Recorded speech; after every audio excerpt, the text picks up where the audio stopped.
par des Ngom. Nous sommes fatigués, nous, là. Elle dérape, Mame Diarra Fam. Hein? Ouais, elle dérape. Là, quand même, bon. Elle dérape. Nous allons sur le téléphone. Nous devons refuser, chers collègues, que notre auguste institution soit une nouvelle fois instrumentalisée à des fins de règlement de compte politique. Arrêtons aussi de banaliser la levée de l'immunité parlementaire. Puis de désacraliser par la même occasion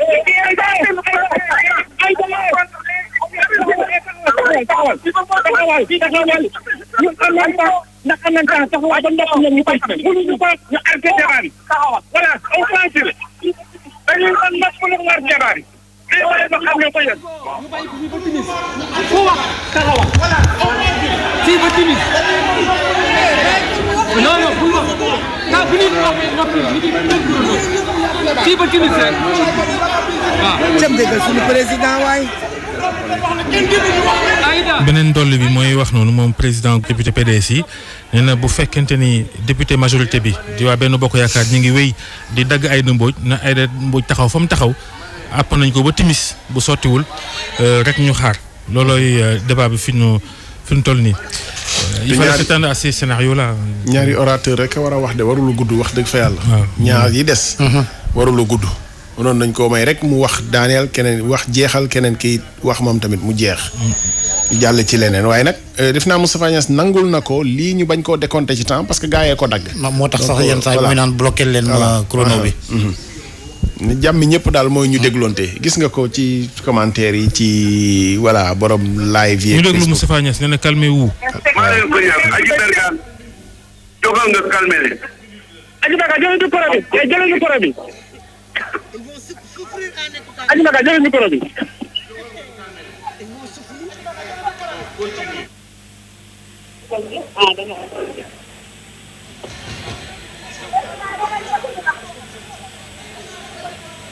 Nous devons refuser, chers collègues, que notre auguste institution soit une nouvelle fois instrumentalisée à des fins de règlement politique. Voilà. Arrêtons aussi de banaliser la levée de l'immunité parlementaire et de désacraliser par la même occasion ce bouclier qui est censé nous protéger tous contre l'injustice, députés de la majorité comme de l'opposition. Pour l'histoire, nous devons donc rejeter cette demande et éviter que notre Assemblée ne serve de faire valoir à une entreprise de liquidation d'un adversaire politique.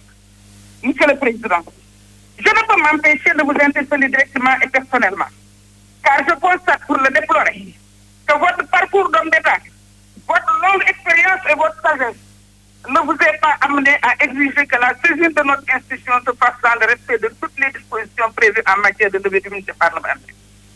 Je me désole que vous ayez payé à cette exigence qui nous aurait évité de devoir lever l'immunité de notre collègue Ousmane Sonko sur des bases aussi légères. Chers collègues, je vous exhorte alors, il est important, à mesurer pleinement le sens de l'acte que vous aurez à poser aujourd'hui et qui pourrait sauvegarder ou remettre en cause à jamais la dignité de notre Assemblée. Alors, pour l'histoire, pour la dignité de cette institution, pour la sacralité de notre immunité parlementaire, en tant que député, je vous invite à voter non. Monsieur le Président, maa ngi lay nuyu di nuyu ministre yi di wax ni affaire bii nga xam ni dañ ci dugg suñu collègue Ousmane Sonko ba tax ñuy lëkkaloo dafa nekkoon affaire privée c'était une affaire privée. Maintenant, c'est une affaire d'État. parce que dafa nekkoon affaire privée ba mu mujj nekk affaire d'État. jërëjëf monsieur le ministre parce que leeral nga ji waaye damaa xam ni xaw ma ban conseil des ministres nga yëgal président waaye le 9 mardi la donc bu woon jour conseil te diggante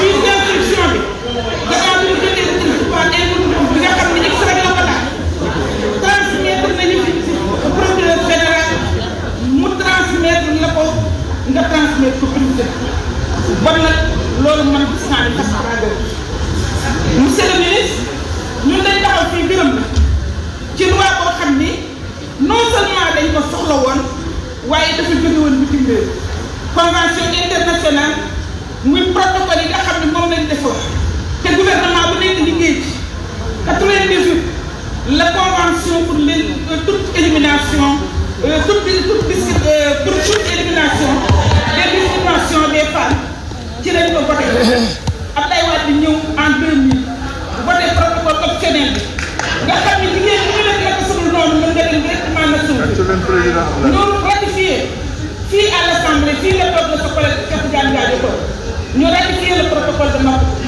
mu am des engagements des pays boo xam ne daf ne leen protéger les filles protéger les femmes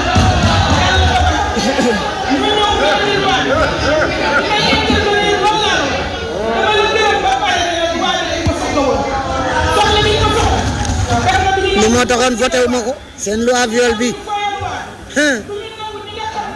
xamoon naa li fi ñu ko teg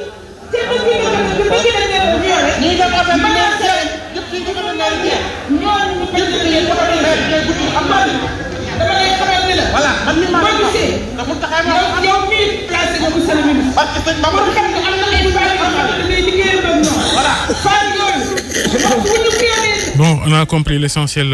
Aïda Mbodj doon wax coow li bëri na loolu assemblée mais Ablaye Cissé ak Georges ak sunu gan gi yaakaar nga ni li ministre bi wax ni ba Macky Sall ba mu yëgalee Macky Sall ne lii la ñuy toppee Ousmane Sonko te tribunal bëgg nañu dindi immunité parlementaire am gëm nga ni ay kàddu yu sincère la am ruube la wala lu dëggu la. hey Mbaye loolu day yëg-yëg la rek yëg-yëg gi moom mën na c'est-à-dire ministre bi def naa balaa mu koy wax xam na ni danañ ñu ko gëm ñu ne ndeysaan danañ ñu ko ne waaye bon cause toujours tu nous intéresse yëg-yëg boobu moom ku ne na ko déggee ni mu koy bëgg a déggee lu mën a nekk la tout comme mën na doon loo xam ne version bu arrangé la en tout cas loolu mooy réaction u normalu nit maintenant li am mooy ku ji politique tibbante tànk dafa am léeg-léeg nag waxuñu sax nga yéene nit lu bon waaye nag léeg-léeg nga gis luy gàllankoor ki nga nekkal ci kujje gi boo ko newul ñawit léeg-léeg nga ne ndokk waaw maintenant ministre bi ni mu ko waxee mënoon naa ñàkk mais peut-être c'est important mu wax ko parce que fi muy waxee mooy li tax ñu jiiñ président ne moo nekk ci complot bi loolu c'était important ministre de la justice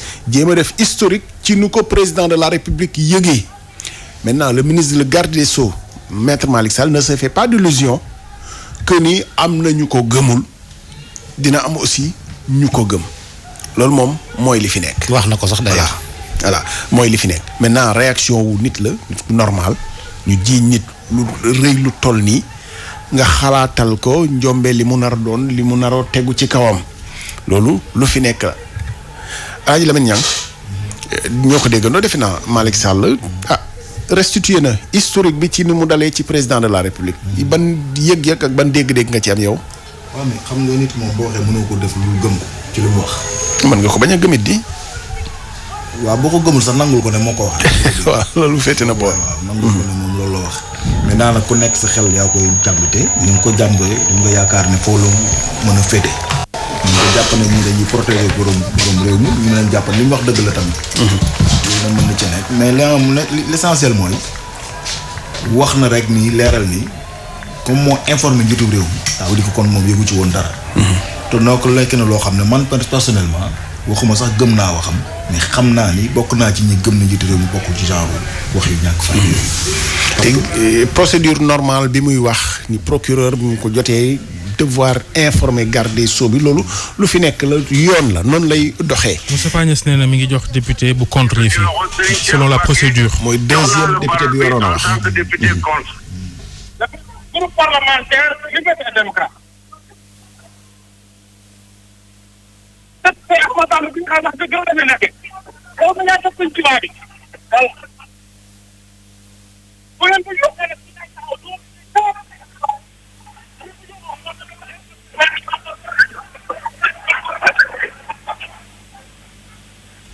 foog naa kii mooy président groupe PDS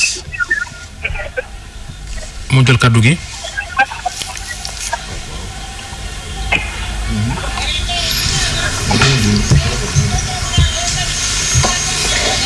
waaw chers collègues may leen orateur bi maa ngi leen di ñaan dal ak jàmm maa ngi leen di ñaan dal ak jàmm.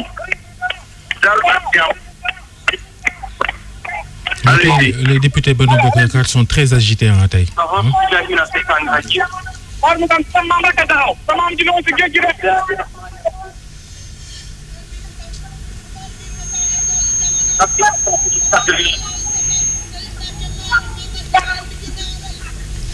أعوذ بالله من الشيطان الرجيم بسم الله الرحمن الرحيم ربي اشرح لي صدري ويسر لي أمري واحلل عقدة من لساني يفقهوا قولي. السلام عليكم monsieur le président maa ngi déglu. Bonjour, je salue le président de l'Assemblée nationale ainsi que les collègues députés. Je salue également le ministre. moom tamit ci dëgg lay dox ngeen baal ma. tey bis la boo xam ne ñu ngi daje ak bis bi muy bis Macky. ñun ñu nekk ci salle bi. man soobu léegi waxuma. 95% yi wala lu ko ay jullit. damay direct nit ñi dañuy soow. jël nañu lu rëy. heure bi waroon nañ dem jumaa. jox ñu lu rëy loolu ñu ñuy jox rëy waaye dafa rëy ba àgg foo xam ne ab jullit di ca témoin da caa def.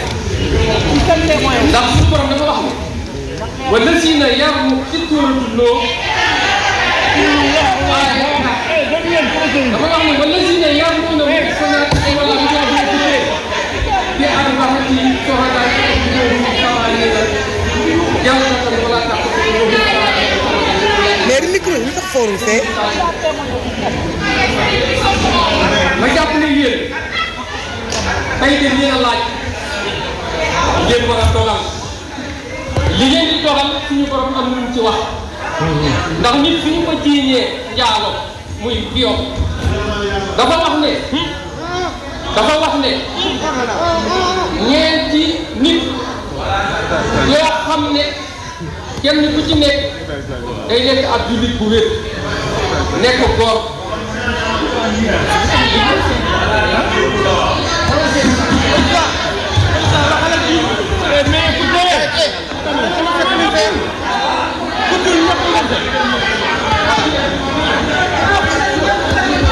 ndeysaan aji mbergaan sonn na.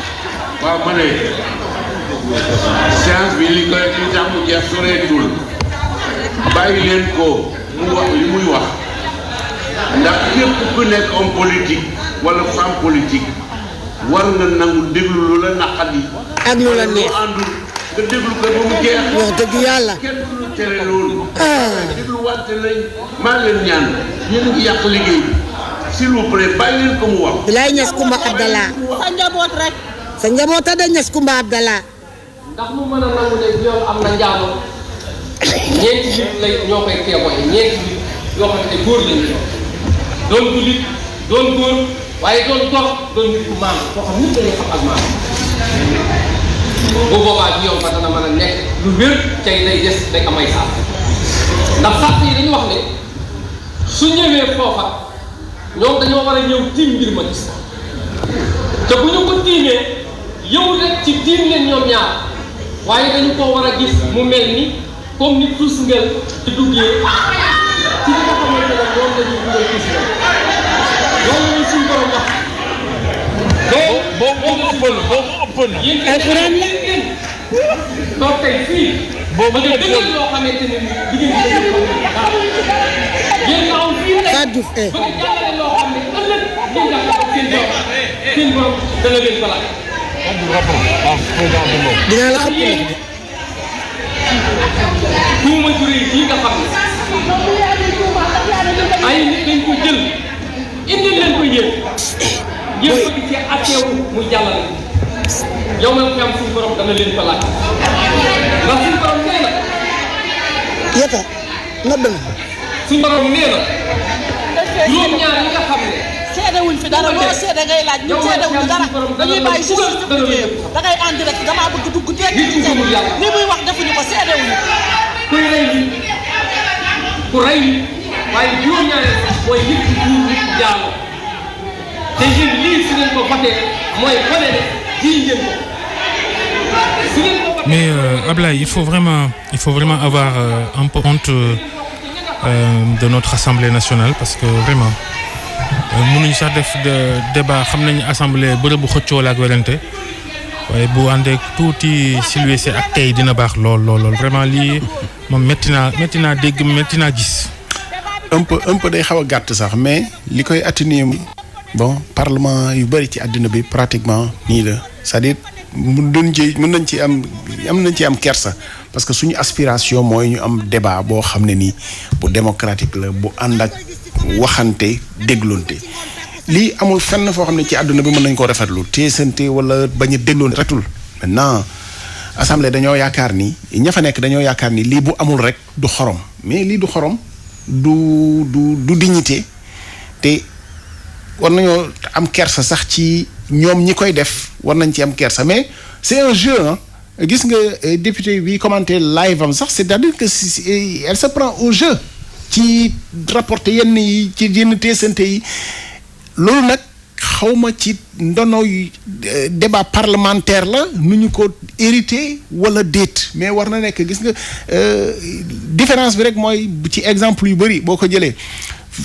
parlement britannique rek ngay xaw a gis mu am solennité nit ñi toog du sorante sax mais kay jóg dem wax mais yeneen parlement francophone yi ba ci France ba ci Amérique gis nga ko ci Capitole li fa mujjee am ay nit a ñëw sax du mais débat yi entre parlementaires très souvent pratiquement détails yi dafa am c'est pas spécifique au Sénégal nag loolu ñu wax ko mais buñ ko mënoon éviter mooy li gën sëñ bi ñang waaw Cissé wax nga dëgg de ndax assemblée moom defe naa ne partout foo dem rek parlement yëpp nii la kenn mënu ko génn dafa mel dafa génétique ci seen fonctionnement mais nag Sénégal am nay jamono ñu doon ñaxtu naan nañu xool ñan lañu yóbbu assemblée ba commencé waat xool profil nit ñi politique ak nan la ñuy tabb député ak ñu mën a doon mais bi ñu ko defee ba tabb leen itam li waral coow li tey seet nañ Sénégalais bu jàng bu am parcours bu yaru bu am teggin bu ñëpp naw ko ba ñu jëlu dina defee ne kii mat na député te gis nga li mu jur tey moo waral coow lii kon mënoo nattable mukk wala nga natt ba tënk ne lii mooy solution bi ñu teg jikko xanaa nañu ñaan yàlla di teg jikkoom moom pax nañ ñaan yàlla xëj na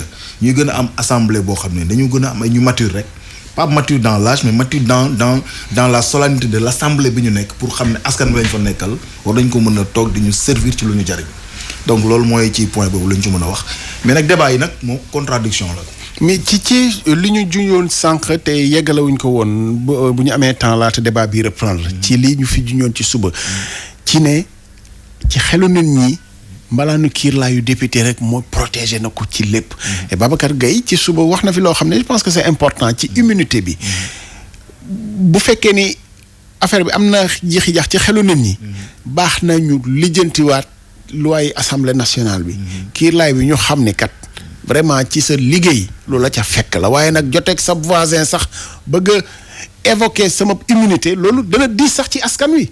parce que député bu joteeg nit ci loo xam ne privé la ci circulation bi leneen. wan ko ni député laa lu ma neex def loolu xam nga ni ëpp na ci dégg-dégg am déet.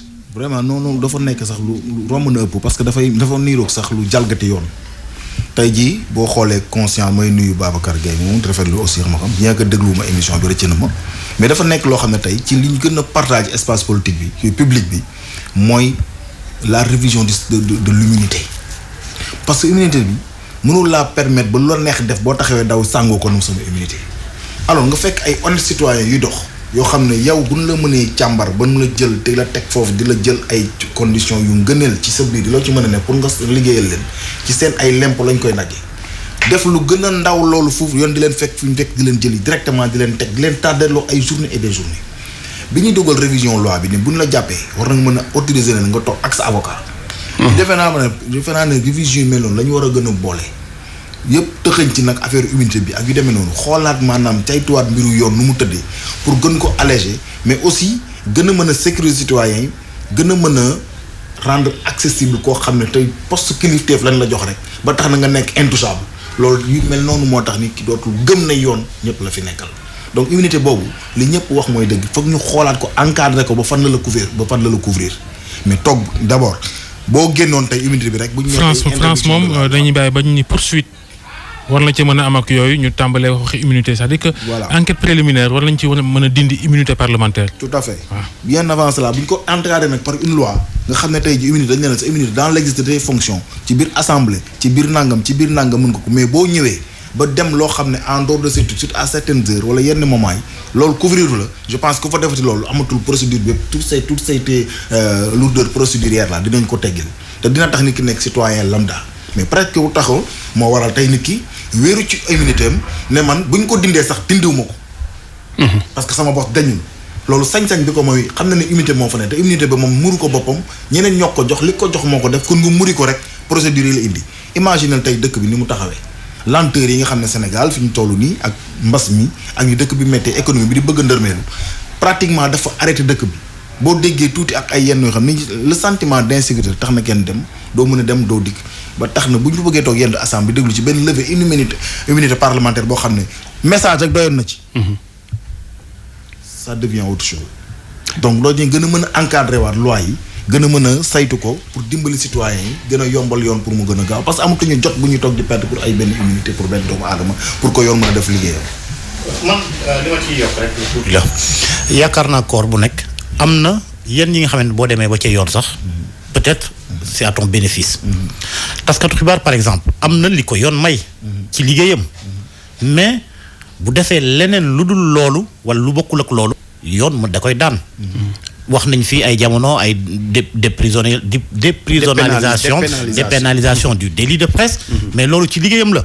mais taskatu xibaar yi nga xamante ne yaa ngi liggéeyu tasum xibaar dëggantaan à côté nga commettre foofu benn faute xam nga du tee yoon dal sa kaw te pourtant yoon moo ko moom moo gënoon di defi reportage mais la muy def bokkul ak dara ci li nga xamante ne moom moo ko yëkkati jële ko rajoom wala jële ko journalam ngir mu defi ka kon nag noonu la war a mën di demee ci ñeneen ña ndax ci askanu lañ bokk beruñu leen ne leen li daal yéen a moom lépp kenn du leen mën a topp ci dara te alors que le simple citoyen du ma ne sax simple citoyen mais nit ki nga xamante ne mu ngi toog këram chaque fois bu ko dara dalee yoon da koy topp te boo seqee kooku aussi ça n'a rien à voir avec la fonction de député yow ñu ne la bon écoutez nañ la teg de côté mais kële mën nañ koo teg daan mën nañ koo woy nu mu leen neexee yow ngay dox sa soxla loolu en fait moo fi war a jeex moo tax comme ni ko Ablaye waxee yéen ngeen waxee noonu Babacar Gaye wax ko tey ci suba war nañoo indi ay réforme ci lépp lu jëm ci wàllu ay immunité privilège de juridiction bu boobaa bu ñu lay topp ci leneen li nga xamante ne c'est une affaire privée sa liggéey du ca bokk bu ñu lay topp nag ci leneen li nga xamante ne moom mooy kaddu ya ngay yëkkati ci assemblée nationale en session par exemple xam nga kooku yoon war na laa mën a protéger parce que day gën a suuxal day dooleel démocratie. waaw loolu mooy te sax na gis nga dëcc loolu dafa am fu mu xam ne daf ko gën a yomb. parce que ñoom am na ñaari précepte yoo xam ne rek moo leen teg ci condition boobu ñu nekk muy ci lu jëm ci immunité bi. gis nga les responsables suffisamment justifié on parle de X parle des faits nous sommes en droit pénal.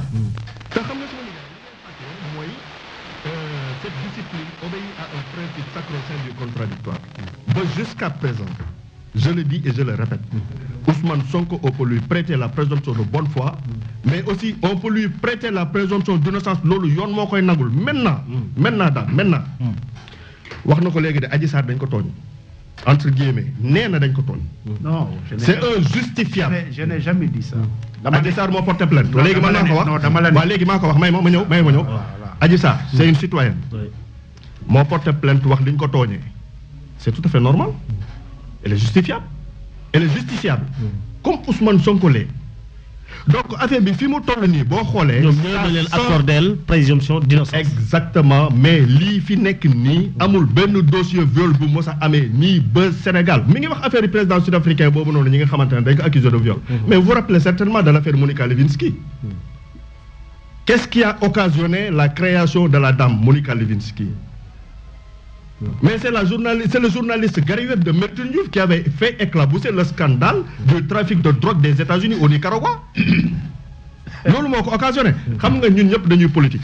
ñun ñii ñëpp man mii tamit si da ngay politique sama nijaay da ngay politique vous appartenez à une formation politique vous êtes responsable exactement donc yow li la arrangé mooy xam nga lan non bu xamoo li ma arrangé mais non dama ni vous appartenez à une formation politique vous êtes là pour défendre les intérêts de cette formation je défends que le droit mais justement moi je ne défends que le droit non yow tu es partisan non je ne suis pas partisan je suis désolé j'ai été très clair pour dire que je ne suis ni de Pastef je ne suis ni de Benno Bokk Yaakaar Ablaye j'ai une position très simple vas-y waaw Ablaye oui je crois que ñun fii dëgg moo ñu fi andi. tout à fait. man la may féete mënoo ko xam man maa ko xam. regardez ma page Facebook. d'hier j'ai fait une vidéo bi may conclure am na lu ma wax. ku parloo am looy wax doo waxee noonu. man suma honneur. moo ma gën a honneur koo gis. mais dama ne Sénégal. man dama jommi dama jaaxle. ci tournure bi nga xam ne bii coow li am na ko. sénégalaise. waaw moom moo ne dama dañ ko violé. waaw dëgg la du dëgg kenn ci ñun mënu ko wax. ku duy moom ak ki mu ko sekk. en tout cas démb bi jàll ak juge bi ci cabinet bi sukkandiku ci avocat am nee na fi mu toll nii elle est confiante attends je compte duñ ci maanu. oui revenons au fait encore. Ousmane Sonko dafa ne dem na fa du benn du ñaar. il connaît bien Adji Sarr. am na wala amul. Ousmane Sonko moo ne salaire am député daf koy maye. wëlbati ko ne amul lu mu fay ko. wax na ko ci conférence bi. amul lu mu fayee lan. muy fayee 200,000. mais 200,000 est-ce que mënul demee. non may ma wax la aussi non après dinaa la wax 200,000 nu mu demee. xam nga jéem a xam nu mu demee man dama la wax li muy wax. alors qu'à l'Assemblée nationale, il y a une prise en charge de 80%. loolu Sénégal duñ ci waxtaan. parce que honorable député bi Cheikh Seck yaakaar naa wax na. non wax ma loolu man mii di wax ak yow nii oui bénéficié wu nga ci. non man mii di wax ak yow nii ak ñeneen ak ñeneen duñ ci wax non intéressé wul Sénégalais yi. Adji Sarr di doomi Sénégalais ay doomi ay Sénégalais et non intéressé wul nit ñi. Adji Sarr su bàyyam nekkoon ministre tey wala kilifa diine wala homme d'affaires duñ traité nii cas bi. et pourquoi. li fi am Sénégal. et pourquoi est-ce que ça revient à dire le président waxoon. xam dama la déglu xam dama la. non je sais mais je vous demande simplement. vous m'avez posé une question tout à l'heure. non waaw je vous m'avez posé une question tout à l'heure j'ai eu l'amabilité de répondre. man aussi à mon tour je vous pose la même question ni la. le président de la République Macky Sall moo ne le 31 décembre. am na ci doon s'il vous plaît posez une question.